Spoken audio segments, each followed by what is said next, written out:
Hello everyone, I am Maria Jeline Sumampong from BSIT 2A. So nako diri para i-discuss ang example code sa Q. But before that, ato sa i-identify kung unsa ang Q. So ang Q is defined as a linear data structure that is open at both ends at the operation are performed in first first out. So ang kaning Q is ma-apply na to siya sa real life, like ma-order kag food sa Jollibee, kung ikaw ang una maupot, so ikaw jud ang una ma-entertain. Bali, first come, first serve. Then ang Q, kaya na siya duha ka preparation, which is the in Q and the Q. Ang in Q is mag-add kag elements sa end sa Q, while ang DQ is mag-remove or return kaog elements sa front sa Q. Dayon, mauni ang example code sa Q. So ang first nga line, dira nimo makita ang package ara magbuhat sa imong class. Mura na siya folder nga dira makita kung sa nga klase nga package ang imong gibuhat. Sunod magbuhat ka og method nga main nga ara mag-instantiation, then ang object name kay Q. Sunod kay ang kining system.out.print, ang gimit ani niya kay mo ni siya ang print dito sa imong output kung unsa nga word ang imong gibutang sa sulod sa parenthesis. So ang atong gibutang sa sulod sa parenthesis kay initial Q man, so ang makita nimo dito ikaran sa code kay ang kaning word nga initial Q. Sunod kay ang Q.QDisplay. Ang method name nga imong gamiton para maoy mangita sa method nga imong gi-call. So mao ni ang method nga gi-call, so diri na magsugod og compute. Sunod kay ang INTI kani siya kay variable nga imong gi-declare para naa kay kasudlan sa mga value. So if front is equal to rear, since pareha man si front ug si rear nga wala pay value, so true siya. So mopadayon siya sa kaning system.out.print if Q is empty. So ang mogawas sa code kay ang kaning Q is empty. So true man siya, mobalik siya sa iyang value, then mobalik siya sa method main mga nanay Q.Q nga naay sulod nga 10. Human, pangitanday niya ang method nga imong gitawag, so maari siya sa static void Q in Q. INT item.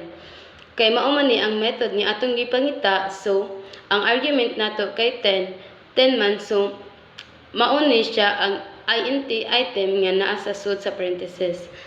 So if capacity is equal to rear, since ang atong capacity kay 4 man, then ang rear kay 0, so false ni siya. So maari siya sa else statement. So Q index rear equals item. So ang atong value sa rear kay 0 man, so I equals kuno siya 10, which is value sa item. So ma 0 is equals to 10 nga na siya. Dayon mo increment dayon na siya sa rear plus plus. So ang atong rear mahimo ng 1. Dayon mo return na dayon na siya sa iyang value. Balik na sa ta sa main method. Human ari na sa ta sa Q.Q in Q nga naay value 30. Pero same process na sila sa 10, ang kalahian lang kay ang kanang value nga naa sa sulod sa ilang parenthesis. Sunod, arin ta sa system.out.println nga naay nakabutang sa sulod sa iyang parenthesis nga Q after Q. So basta magamit man tag system.out.println, ang print man siya sa katong sulod sa parenthesis nga Q after in Q. So ang kaning ln is pasabot ani niya is next line. So sa output moditso na ni siya og next line. Human aron sa ta sa Q.QDisplay method name. Lain na sa ni siya nga method nga mao na sa mangita sa method nga imong gi-call. So ari mo ato na siya sa static void QDisplay. Kay mao man ni ang method nga atong gipangita. So diri na sad magsugod og compute balik. So nag-declare na po tag integer I para ara masulod ang atong value. So ari na ta sa condition nga if front is equal to rear, then ang atong front kay 0, then ang rear kay 4. So false ni siya. So mo proceed ta sa condition nga for loops. So for I equals front, I is less than to rear, then I plus plus. So since ang atong front kay 0, then ang rear kay 4, so true siya kay less than ang front sa rear. So mo print siya sa index nga 10, then ang for loops kay dili pa man na siya ma-execute hanto dili na siya maka-encounter og false. So mo print na siya sa value nga 10, 30, 50 og 17. Then ara na mo return ang value human mo balik adto sa main.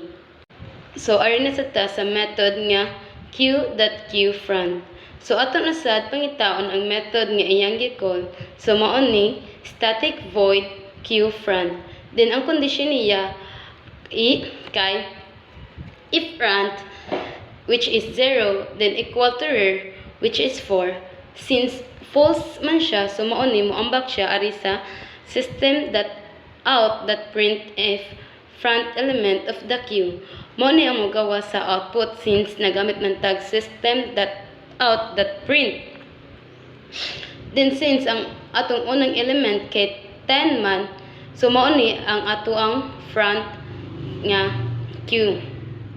Then mo return na pud tas value human mo balik na pud tas main. So mapadayon na pud ta sa q.qInQ.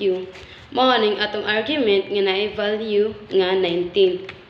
Then pangitaon na pud nato ang method nga atong gi-call. So mao ni ang static void qInQ int item which is katong 19. So mo proceed na pud tas condition nga if capacity is equal to rear, then ang atong capacity is 4 man, then ang rear kay 4 pud siya. So true. So iya ipadayon ang print nga q is full. So mo return na pud siya sa value, then mo balik na pud siya sa main. So q.qDisplay ang method na pud nga atong pangitaon, ang method nga atong gi-call. So mao ni static void qDisplay nag-condition na pud tag front is equal to rear, then ang value sa atong front kay 0 man, then ang rear kay 4, so automatic false siya.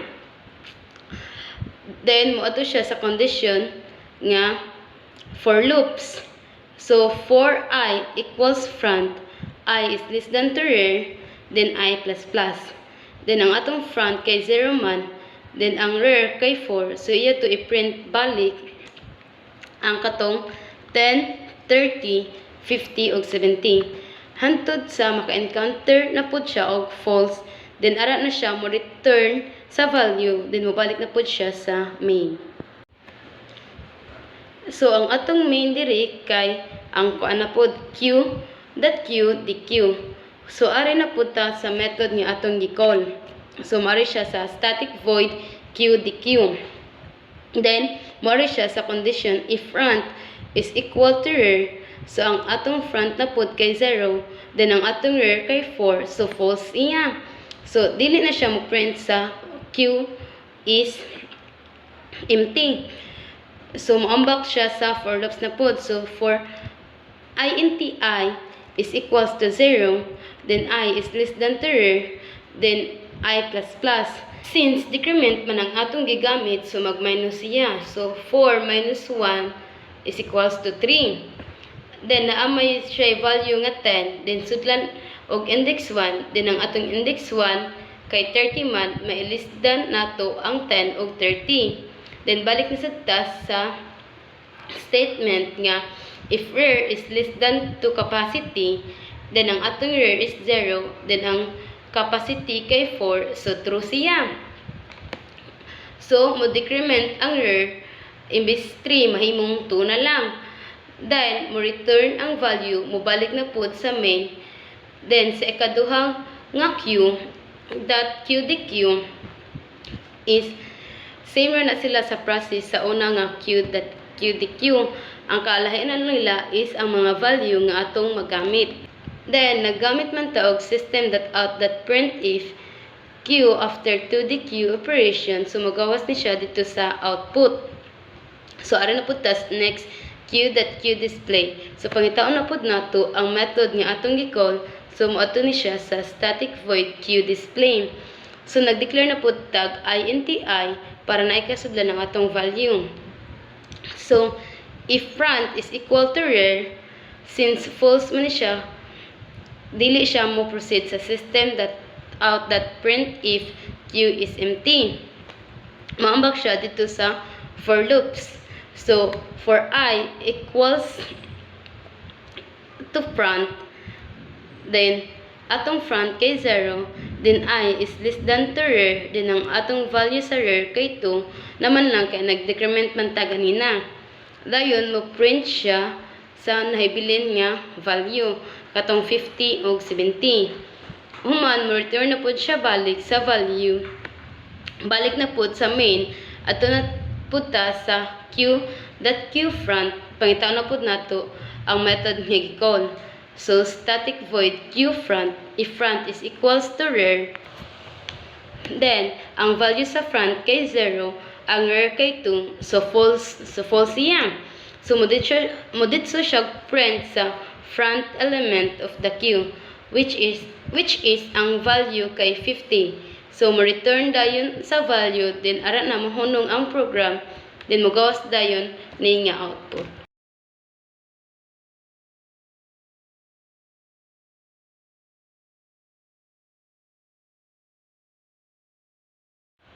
So, mao to ang pagkuha sa Q data structure. Thank you and have a good day.